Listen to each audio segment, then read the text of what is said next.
लौट करके आए, ब्रह्मा जी से शिकायत की, देखिए महाराज, हम देवता हो करके भी हरि कथामृत से वंचित और मानवों को इसका अधिकार दिया।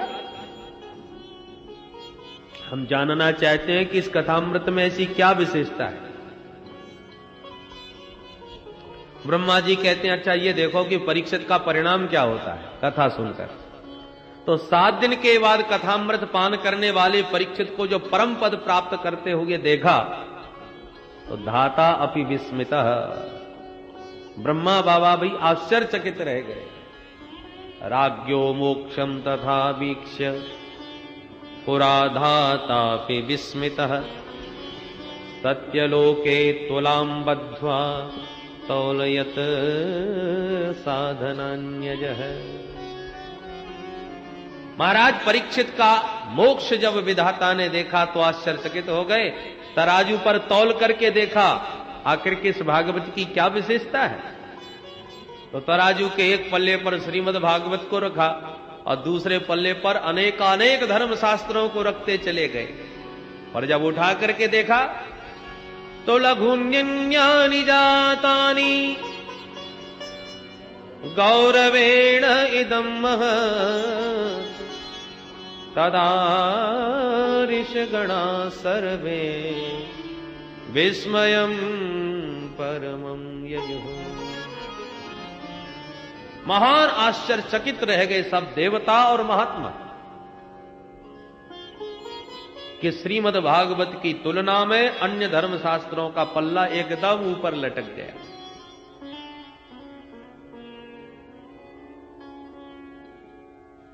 महात्माओं ने घोषणा कर दी, मैंने रे भगवत रूपम शास्त्रम भागवतम कलौ।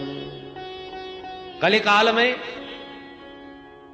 साक्षात श्री कृष्ण ही कलयुग के कलुषित प्राणियों का कल्याण करने के लिए श्रीमद् भागवत की शब्द संहिता में आकर के विराजमान हो गए। बोल भागवत भगवान की जय। इसलिए भागवत के प्रत्येक शब्द शब्द में, अक्षर अक्षर में गोविंद की श्यामलता समाई हुई है। यह भगवान का वांग्मय विग्रह है साक्षात। महाराज ये 7 दिन में सुनने की परंपरा कैसे प्रारंभ हो गई? सूत जी कहते हैं कि ये सबसे पहले सनक सनंदन सनातन सनत कुमार इन चारों ऋषियों ने देवर्षि नारद को सुना करके ये सप्ताह की परंपरा प्रारंभ करी।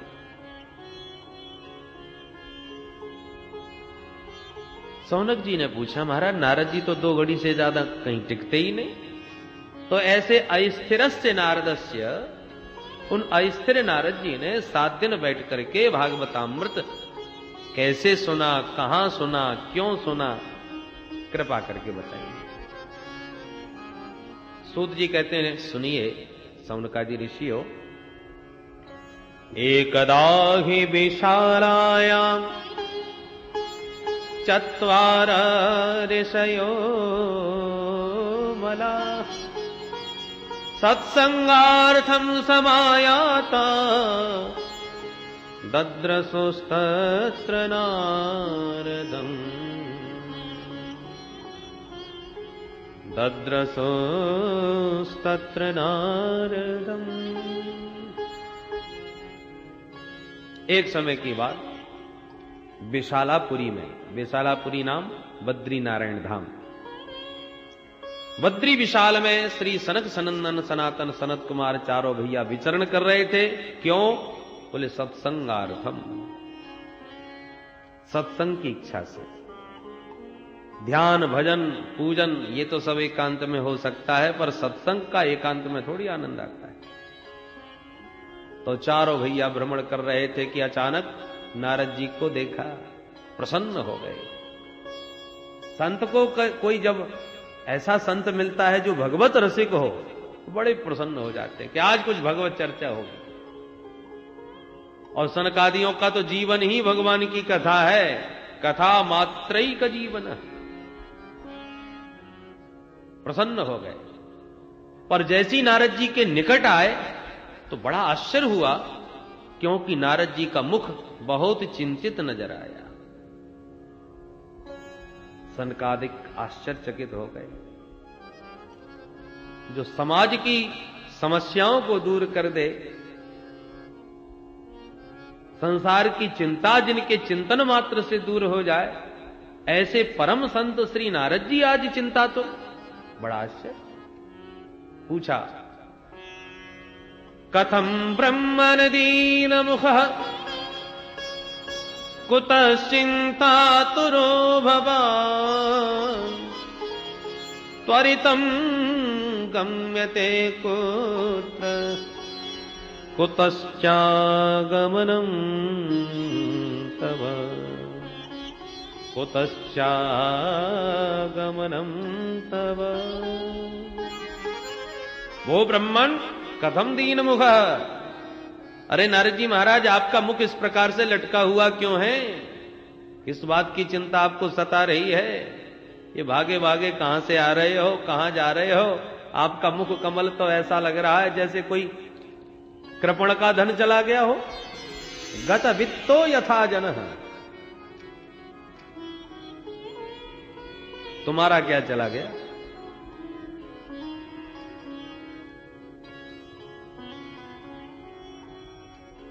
क्योंकि जो धन चुरा लिया जाए, महापुरुष ऐसे धन को अपना समझते ही नहीं। और संतों का जो अपना धन है, उसे संसार में कोई चुराने वाला नहीं। और महात्माओं का धन क्या है? हमारो धन राधा श्री राधा श्री राधा, हमारो धन राधा श्री राधा श्री राधा, हमारो धन राधा श्री राधा श्री राधा, हमारो धन राधा श्री राधा श्री राधा, परम धन राधा श्री राधा श्री राधा, परम धन राधा श्री राधा श्री राधा, परम धन राधा राधा राधा राधा राधा, परम धन राधा राधा राधा राधा राधा, हमारो धन राधा श्री राधा श्री राधा, हमारो धन राधा श्री राधा श्री राधा, रसिक धन राधा राधा राधा राधा राधा, रसिक धन राधा राधा राधा राधा राधा, रसिक धन राधा राधा राधा राधा राधा, रसिक धन राधा राधा राधा राधा राधे, प्राण राधा श्री राधा श्री राधा, प्राणो धन राधा श्री राधा श्री राधा, प्राण धन राधा श्री राधा श्री राधा, प्राण धन राधा श्री राधा श्री राधा, हमारो धन राधा राधा राधा राधा राधा, हमारो धन राधा राधा राधा राधा राधा, जीवन धन राधा राधा राधा राधा राधा, जीवन धन राधा राधा राधा राधा राधे, हमारो धन राधा श्री राधा श्री राधा, हमारो धन राधा श्री राधा श्री राधा, परम धन राधा श्री राधा श्री राधा, परम धन राधा श्री राधा श्री राधा, बरसाने वाली राधा राधा राधा राधा राधा, बरसाने वाली राधा राधा राधा राधा राधा, बरसाने वाली राधा राधा राधा राधा राधा, बरसाने वाली राधा राधा राधा राधा राधा, वृषभान दुलरी राधा श्री राधा श्री राधा, वृषभान दुलरी राधा श्री राधा श्री राधा, वृषभान दुलरी राधा श्री राधा श्री राधा, वृषभान दुलरी राधा श्री राधा श्री राधा, मोहन की प्यारी राधा राधा राधा राधा राधा, मोहन की प्यारी राधा राधा राधा राधा राधा, मोहन की प्यारी राधा राधा राधा की प्यारी राधा राधा राधा राधा राधा। हमारो धन राधा श्री राधा श्री राधा, हमारो धन राधा श्री राधा श्री राधा राधा श्री राधा श्री राधा श्री राधा श्री राधा राधा श्री राधा श्री राधा श्री राधा श्री राधा। बोल राधा रानी की जय बरसाने वाली की जय मोहन प्यारे की जय जय जय श्री राधे। तो संतों का तो एक ही परम धन है प्रभु का नाम, जिसको संसार में कोई चुराने वाला नहीं, जिसके कोई किसी प्रकार की चिंता करने की आवश्यकता नहीं। तो फिर नारद जी तुम्हारा क्या चला गया जो इस प्रकार से मुंह लटकाए घूम रहे हो? गत वित्तो यथा जन, अरे तुम तो ऐसे वीतराग महात्मा हो, इतने मुक्त संग हो कि दुनिया में अपने लिए एक झोंपड़ी तक नहीं बनाई कहीं, क्योंकि 2-2.5 घड़ी से ज्यादा कहीं टिकते नहीं, तो अब झोंपड़ी भी बना के क्या करेंगे? तो रमते राम होकर के भी इस प्रकार मुंह लटकाए घूम रहे हो। संसारियों को जब समस्याएं सताती हैं तो संतों की शरण में आते हैं शांति पाने के लिए, और संत ही यदि इस प्रकार से चिंता में मुंह लटकाई दिखेंगे तो संसारियों पर क्या बीतेगी ये सोचिए महाराज। नोचितम बद कारणम, आप जैसे विरक्त संत को इस प्रकार चिंता करना बिल्कुल उचित नहीं। हमें बात बताइए, कारण बताइए। तब नारद जी ने चारों अपने अग्रजों को, अपने बड़े भाइयों को प्रणाम करते हुए अपनी समस्या सामने रखी कि भैया सुनिए, मैं अपनी समस्या आपको सुना। मैं इस संसार में घूम रहा था सत्संग की इच्छा से कि भगवत रसिकों के बीच बैठ के कुछ भगवत चर्चा करूं, सुनूं, और इस संसार में मैं सर्वत्र घूमा महाराज। इस मृत्यु लोक के अलावा तो कहीं सत्संग का आनंद मिलता नहीं। स्वर्गे सत्ये च कैलासे वैकुंठे नास्तयम रसः, कहीं भी ये रस नहीं है। इसलिए इस धरातल पर मैं सर्वत्र घूमा और मैंने सारे तीर्थों में परिभ्रमण कर लिया, पर कहीं मुझे सत्संग का आनंद नहीं मिला। कोई तीर्थ नहीं छोड़ा महाराज। पुष्करम च प्रयागम च काशीम गोदावरीम तथा हरिक्षेत्रम कुरुक्षेत्रम श्रीरंगम सेतु बंधनम एवं आदिषु तीर्थेषु भ्रममाण इतस्ततः। जब समस्त भूमंडल के तीर्थों में कहीं भी मेरे चित्त को शांति नहीं मिली, सत्संग का आनंद नहीं मिला, तो मैंने सोचा चलो अब संतों के पास चला जाए, संभवतः संतों के यहां शांति मिले। पर मैंने क्या देखा? पाखंड निरता संत, संत भी पाखंड परायण होते चले जा रहे हैं। पापस्य खंड पाखंड, पाप का ही जो खंड हो उसका नाम पाखंड। उनकी परिभाषाएं बदल गई हैं। ये बंगला किसका है? जवाब मिलता है त्यागी जी महाराज का। और ये बच्चे किसके हैं? जवाब मिलता है ब्रह्मचारी जी महाराज के। और इतना शोर कहां सुनाई पड़ रहा है, ये हल्ला? जवाब मिलता है मौनी बाबा के आश्रम में। बड़ी विचित्र स्थिति। तपसी धनवंत दरिद्र ग्रही, कल कौतुक तात न जात कही। पहले संत महात्मा जितना विरक्त होता था वो उतना ही महान माना जाता था। आज जितना वैभव संपन्न होता है वो उतना ही श्रेष्ठ माना जाता है। ये सब देख देख करके मेरा चित्त और भी अशांत हो गया। मैंने तो सोचा आया था शांति के लिए, यहां तक क्रांति और मच गई, चित्त में खलबली मच गई। मैंने सोचा चलो छोड़ो, गृहस्थों को ही देख लेते हैं।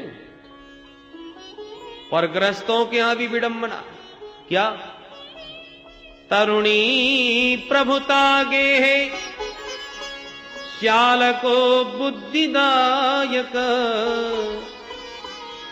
कन्या विक्रयणो लोभात दंपती नाम च कल्पनम।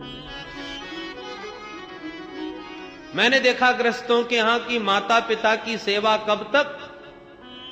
जब तक माता पिताजी ने तिजोरी की चाबी नहीं सौंपी तब तक। और जहां सर्वाधिकार प्राप्त हुए सोई देवी जी का चलावा चला। तरुणी प्रभुता गे है। फिर माता पिता की खटिया या तो खेत में या किसी तीर्थ स्थान में डालते। बोलो जय श्री कृष्ण। और कदाचित माता पिता घर में जबरदस्ती बैठे भी हों तो उनसे किसी भी प्रकार की कोई चर्चा नहीं की जाती। वार्ताम पृच्छति कोपि न गेह। कोई बड़ा भारी कार्य किया जा रहा है तो किससे परामर्श लिया जाए? तो ससुराल से साले साहब को बुलवाया जाता है। वो जो कहेंगे वही माना जाएगा। श्यालको बुद्धिदायक, वो सलाहकार।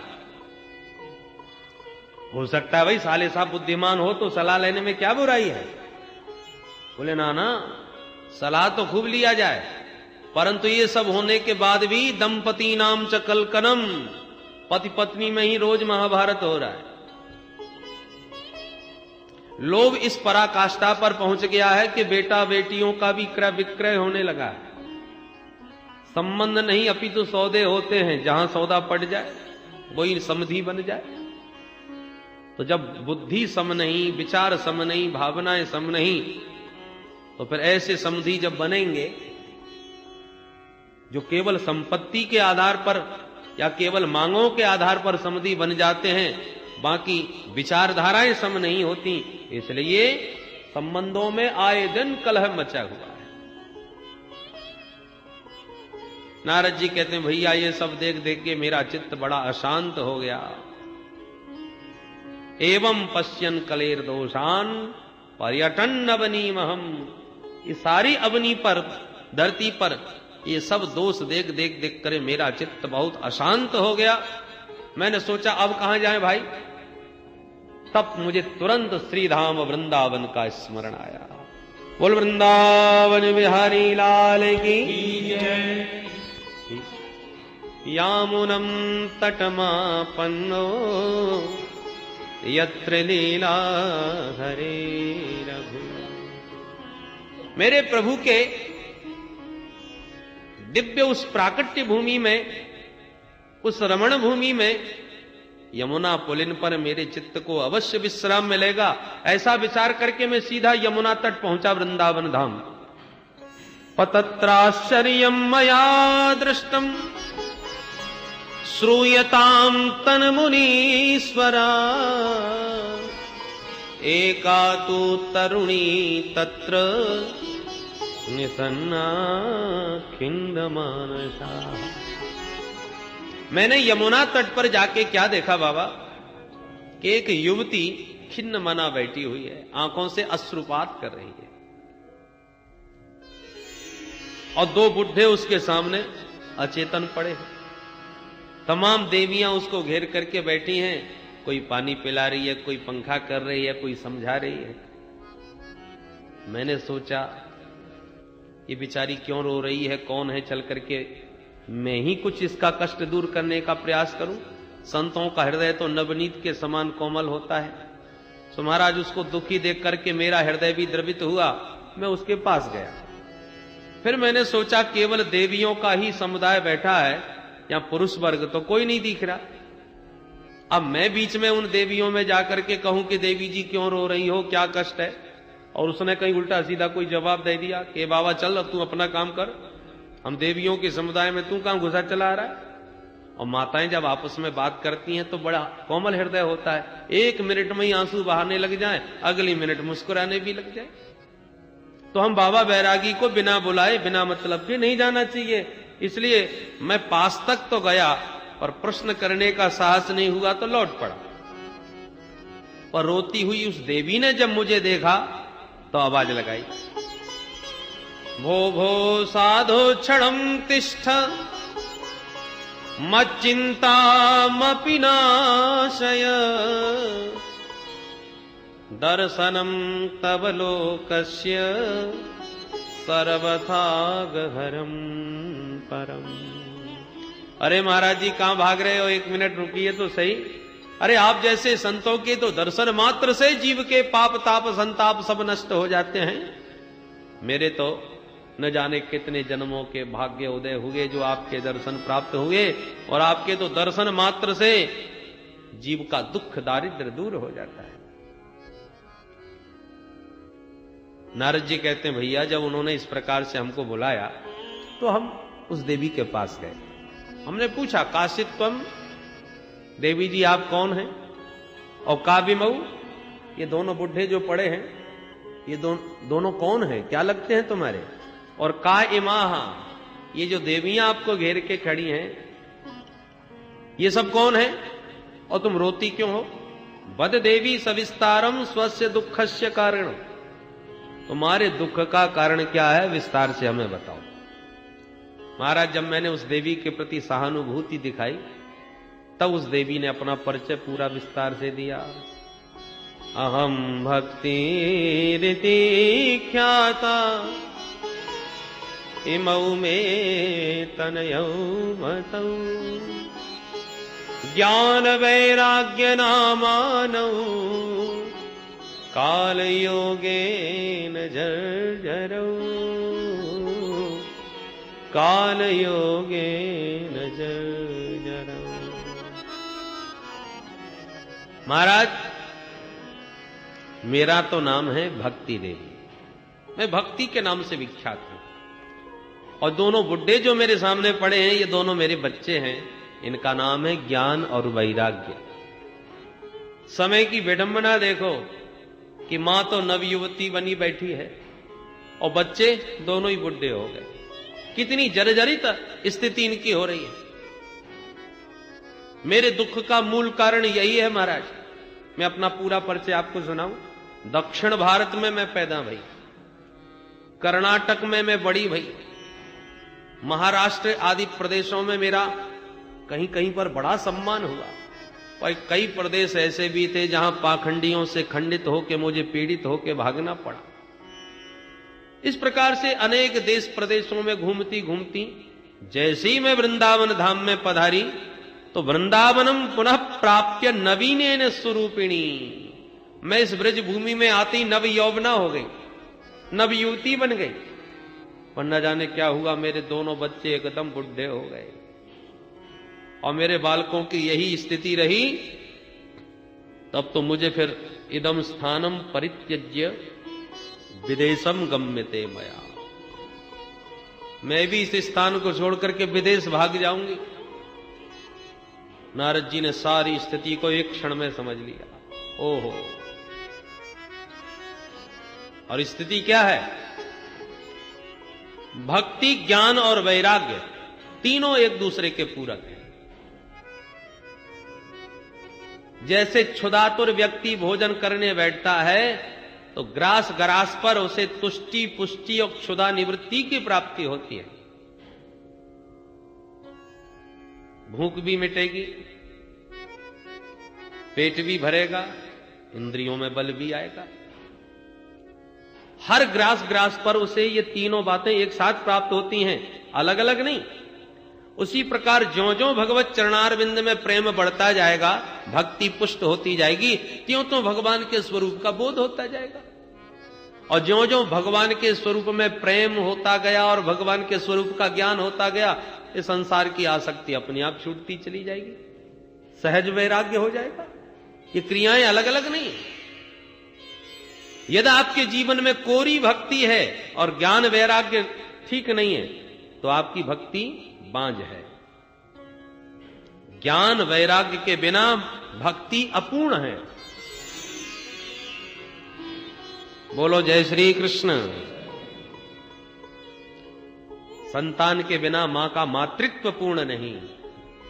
ऐसे ज्ञान वैराग्य भक्ति के पुत्र हैं। ज्ञान वैराग्य के बिना भक्ति की परिपूर्णता नहीं। नारद जी ने तुरंत मां को वचन दिया, मां आप वृंदावन छोड़ के न जाइए, क्योंकि आज हर क्षेत्र में हर समाज के लोग, सबका आकर्षण विदेश की ओर है। संतों को भी जब तक 2-4 देशों का परिभ्रमण न करें तब तक संतत्व प्राप्त नहीं होता। हम भारतवासियों की दृष्टि ही कुछ ऐसी बन गई है, चाहे वो कथावाचक हो चाहे कोई महात्मा हो, जब देश विदेशों में प्रामाणिक रूप से उसका प्रचार प्रसार हो जाता है, तब भारतीयों की दृष्टि उस पर जाती है। भक्ति मैया ने भी जब यही बात कही, इदम स्थानम परित्यज्य विदेशम गम्यते मया, नारद जी ने कहा माता जी ऐसा आप न कीजिएगा। देखिए सतयुग द्वापर त्रेता में तो बड़े आनंद से आप रही, पर अब घोर कलिकाल आ गया है। तेन लुप्तः सदाचारो योग मार्गस्तपांसी च, इस कलयुग में सब सदाचार लुप्त होता चला जाता है।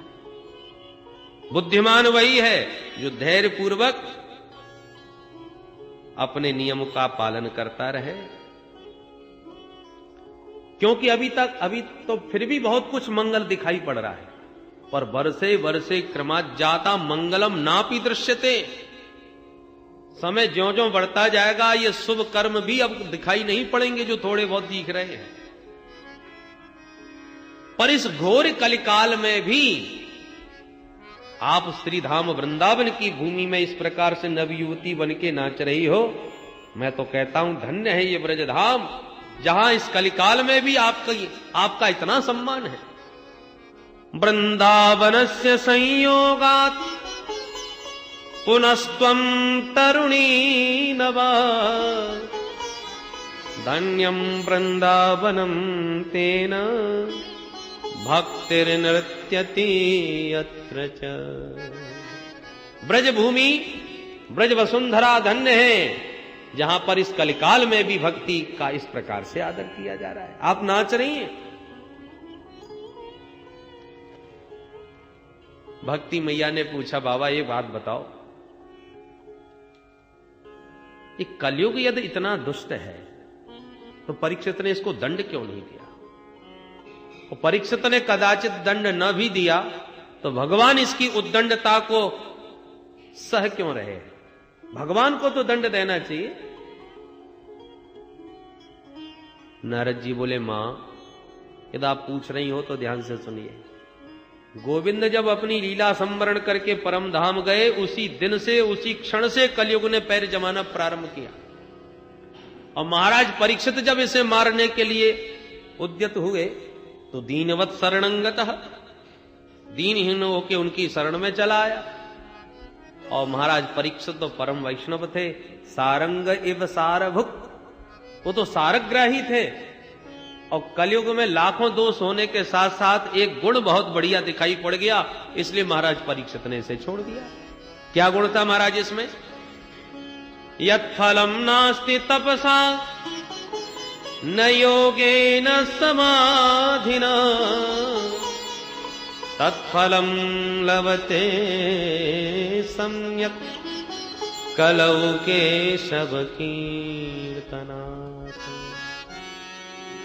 अन्य युगों में जो घोर तपस्या करने से फल प्राप्त होता था, बहुत बड़े बड़े यज्ञ करने से, तपस्या करने से जो फल मिलता था, वही फल कलिकाल में केवल हरि नाम संकीर्तन मात्र से जीव को प्राप्त हो जाएगा। यही इसका विशिष्ट गुण महाराज परीक्षित को पसंद आ गया और इसलिए इसको स्थान दे दिया अपने राज्य में। पर जैसे ऊसर भूमि में बढ़िया से बढ़िया बीज भी बेकार ही सिद्ध होता है, उसी प्रकार इस कलयुग के कलुषित वातावरण में इतने दुर्गुण कि भगवान नाम संकीर्तन का जो दिव्य गुण था वह भी लुप्त प्राय हो गया। कलयुग में भागवत की कथाएं तो बहुत होती हैं, पर भागवत के अर्थ पर किसी का ध्यान नहीं। भागवत से अर्थ कैसे प्राप्त हो उस पर दोनों की दृष्टि है, क्या श्रोता और क्या वक्ता। श्रोता भी यही उद्देश्य से कथा करवा रहा है, महाराज बढ़िया फैक्ट्री चल जाए, हम भागवत एक हमारी तरफ से भी पक्की, बढ़िया व्यापार चले। और वक्ता का भी वही दृष्टिकोण बन गया है, दुस्तजस्तत् कथार्थ। कथा के अर्थ पर, भागवत के अर्थ पर यदि दृष्टि चली जाए, भागवत के तात्पर्यार्थ को समझ लिया जाए, फिर तो अपने आप ही धनाशक्ति छूट जाएगी। भागवत तो कल्प वृक्ष है, जो मांगो सो मिलेगा। जो व्यापार बढ़िया चलाना चाहते उनका चकाचक व्यापार चलेगा। और जो विद्वान वास्तव में भागवत के द्वारा अपना अर्थ सिद्ध करना चाहते हैं, उनको चकाचक ठाकुर जी की कृपा से ऐसा कोई कथावाचक होगा जो भागवत की कल्प वृक्ष की छाया में बैठ करके निर्धन हो। सब चकाचक कल्प वृक्ष है, जो मांगे सो मिलता है। परंतु भागवत के यदि सद्गुण को, भागवत के यदि तात्पर्य अर्थ को कोई समझ ले, वो तो परमहंस हो जाता है।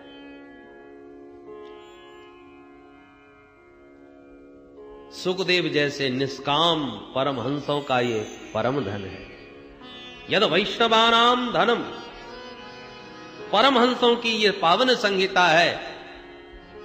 तुम्हारा लक्ष्य क्या है, तुम्हारी कामना क्या है, उसी की पूर्ति करेगा। सभी भाइयों को जय श्री श्याम। और मैं सभी भाइयों से अनुरोध करूंगा कि आप लोगों को श्रीमद् भागवत कथा अगर सुनने में अच्छी लगती हो तो कृपया मेरा मार्गदर्शन करते हुए कमेंट कर अवश्य बताएं, और कमेंट करके लाइक करें, सब्सक्राइब करें, और आप सभी इसको ज़्यादा से ज़्यादा शेयर करें। जय श्री श्याम। बोलो बांके बिहारी लाल की जय। तो मैं आप सभी से उम्मीद करूंगा कि आप लोगों को श्रीमद् भागवत कथा बहुत ही पसंद आई होगी, और आप इसे ज़्यादा से ज़्यादा शेयर करेंगे तो मेरे मनोबल को बढ़ाते हुए कृपया ज़्यादा से ज़्यादा शेयर करें। और अब जल्द ही हमारे 500